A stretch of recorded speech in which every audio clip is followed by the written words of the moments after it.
Hello বন্ধুরা, চলো আজকে তোমাদেরকে তারাপীঠে অবস্থিত একটা লক্ষ্মীনারায়ণের মন্দির দর্শন করাই।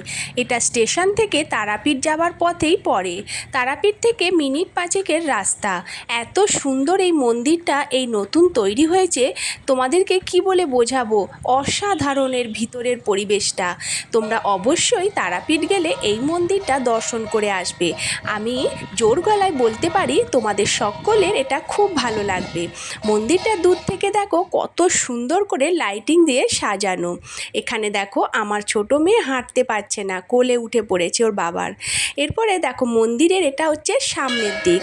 সামনে ঢুকতেই এখানে একটু জল রাখার আছে, কারণ এই জলে পা ভিজিয়ে উঠতে হবে সিঁড়ি দিয়ে, তবে কারণ পাটা ধুয়ে পরিষ্কার হয়ে যাবে বলে।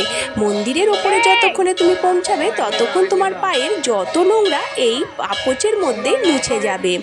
এত সুন্দর এখানের এই এন্ট্রিটা না আমার খুব পছন্দ হয়েছে। এরপর দেখো সামনে আছে এখানে কি সুন্দর পাথর দিয়ে সাজানো আর বাবা ভোলানাথের একটা মূর্তি। বাবার জটা থেকে এই জলের ফোয়ারা পড়ছে। এখান দিয়ে আমরা মন্দিরের ভিতরে প্রবেশ করলাম। মন্দিরের ভিতরে আরতির সময় প্রভুর ছবি তোলা নিষেধ ছিল, কিন্তু আমি তোমাদেরকে দেখাবো বলে আমি দূর থেকে একটু অল্প করে ছবিটা তুলে নিয়েছি। এখানে তুলসী মাতার মন্দির, এত সুন্দর তুলসী মাতার মন্দিরটা না। আর সবথেকে বড় কথা, এখানে পরিবেশটা খুবই অসাধারণ। তোমার বসে থাকলে এখান থেকে উঠতেই ইচ্ছা করবে না, কিন্তু কি করা যাবে, আমাদেরকে তো আসতেই হবে ফিরে।